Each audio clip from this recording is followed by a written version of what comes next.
And I think that is the most disgusting thing.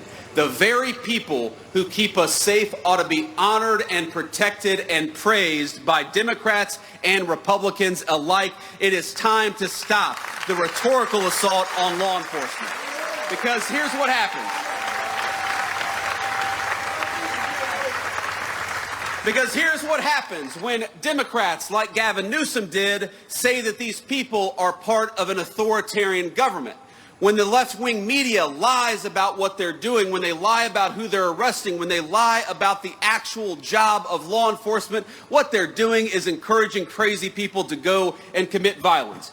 You don't have to agree with my immigration policies. You don't have to agree with Donald Trump's immigration policies. But if your political rhetoric encourages violence against our law enforcement, you can go straight to hell, and you have no place in the political conversation of the United States of America.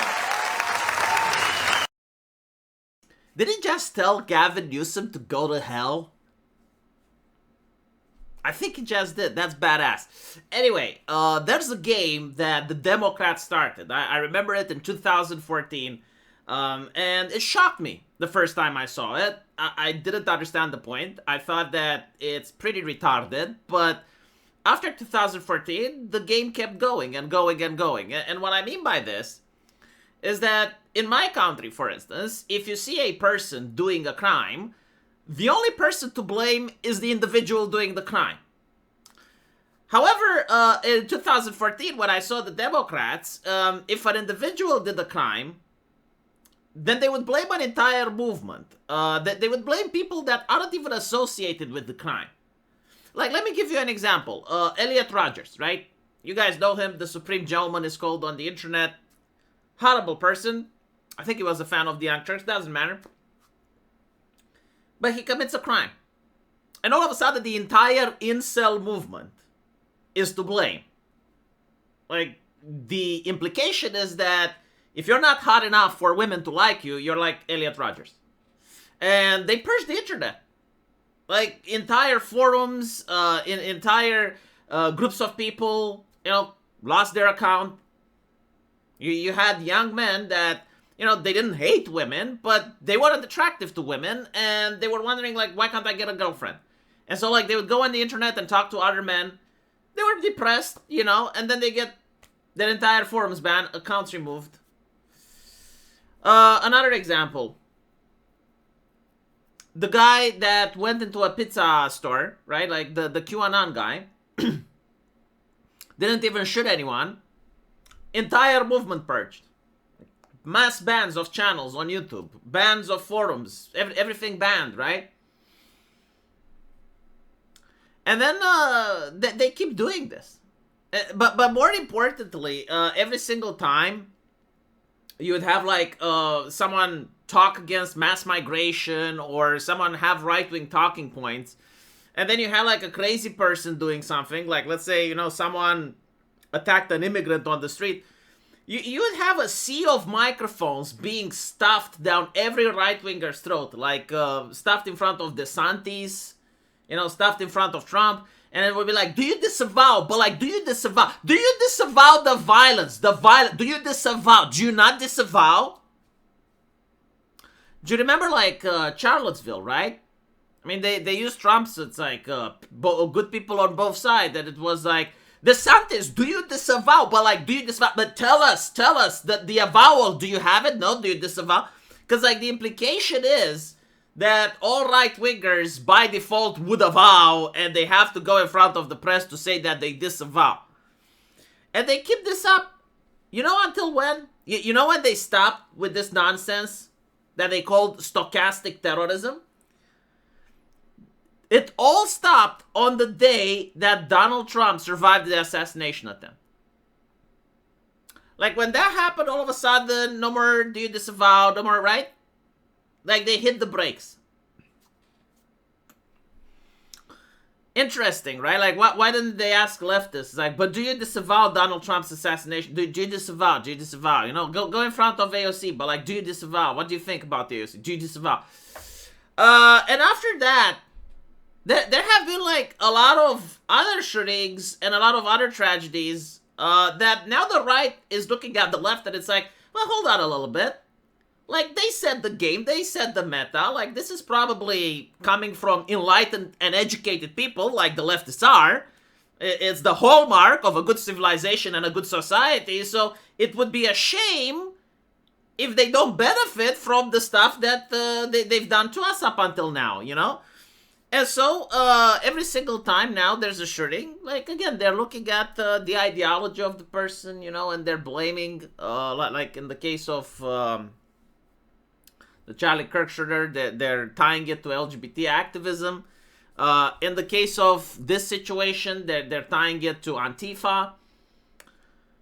And it's again like, do you disavow? Do you disavow? And so now there's like this fight on the internet. But like, was he? But like, what if it was? But he was a white man. A white man. He was a white man. It's like, yeah, sure, but that's not an ideology.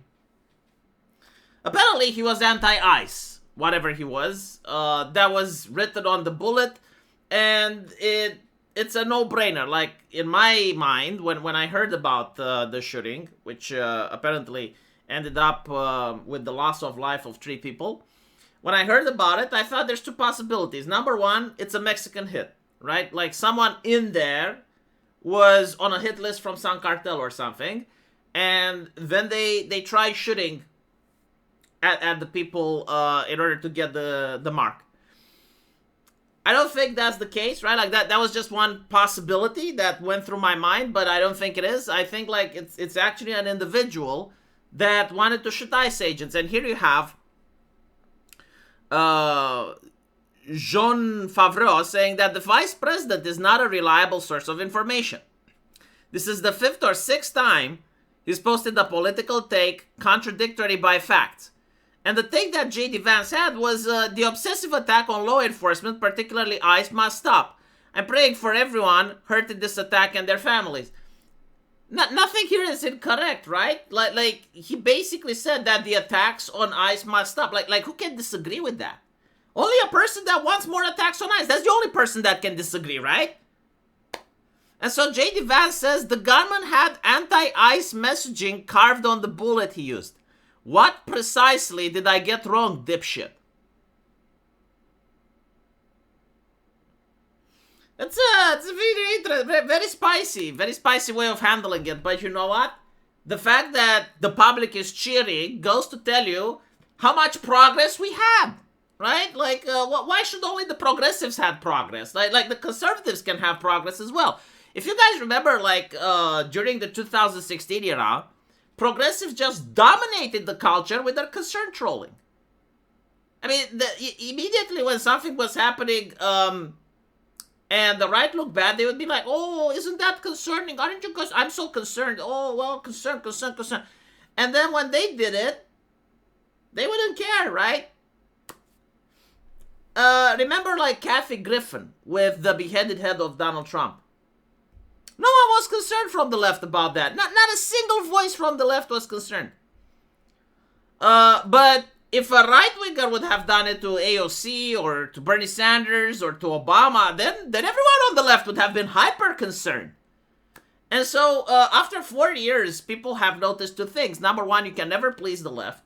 Like, no matter what you do, no matter how kind or how compassionate or how empathetic and understanding you try to be with them, they're never upset, they're never happy. And the second thing, like, most of their concern aren't concerns. They're tactics. And so people just decoupled from leftist morality. Like, they genuinely don't care what leftists think. And I saw like a leftist actually really upset the other day saying it's like, oh my goodness, like we're calling them fascists, we're calling them this and that. Nothing seems to work. What can we do? Well, you can't do anything because like we already saw the 2016-2020 period where Trump was in office and he was actually trying to make compromises and he was actually trying to be nice. And he was, because like if you compare him to how he is now, you will notice a major difference. And so, it is what it is. You know, fool me once, shame on me. Fool me twice, shame on you. Anyway, what I find interesting is that this person believes that the the shooter, because he managed to shoot 3 asylum seekers, right, with gang tattoos and stuff, because he managed to shoot those, he couldn't be anti-ICE. And you gotta wonder, like, do people on the left, like, clearly lack the ability to critically think? Like, it's not that difficult. It's a skill that an 8th grader has, right? Like, the ability of critical thinking. It's something very common in the human species. What if he missed? Like, is it possible that if you shoot in a crowd and you have bad aim, you miss? And the bullets aren't like in a Japanese RPG where if you miss, you get like a red miss text being applied. Instead, the bullets keep their trajectory, velocity, and can hit someone else. And especially like if this guy apparently ended up shooting himself at the end, it is quite possible that he intended to hit an ICE agent, missed 3 times, and then went and then he was upset about it, right? I assume, like, put yourself into the shoes of a maniac, right? Put yourself into the shoes of an ideologically possessed demonic entity. And you want to hurt ICE people, right? And then you fire and you miss 3 times and you hit the people you want to protect. I assume that makes you upset. I'm not an expert, but I would think, you know? So, no, like, the situation can be explained very easily. Yes, he was anti-ICE, but he wasn't a good aim. Nor was he smart. And so, I don't see how J.D. Vance is proven wrong. And even if he wasn't anti-ICE, what J.D. Vance said, right, was that the obsessive attack on law enforcement, particularly ICE, must stop. Like, nothing in this sentence is incorrect. Yes, the attacks on law enforcement have to stop unless you want anarcho-tyranny. Most people do not want anarcho-tyranny. And so, they do think that the attacks on law enforcement has to stop. Let me know what you guys think, though. And as usual, I will see you in the comment section. Take care.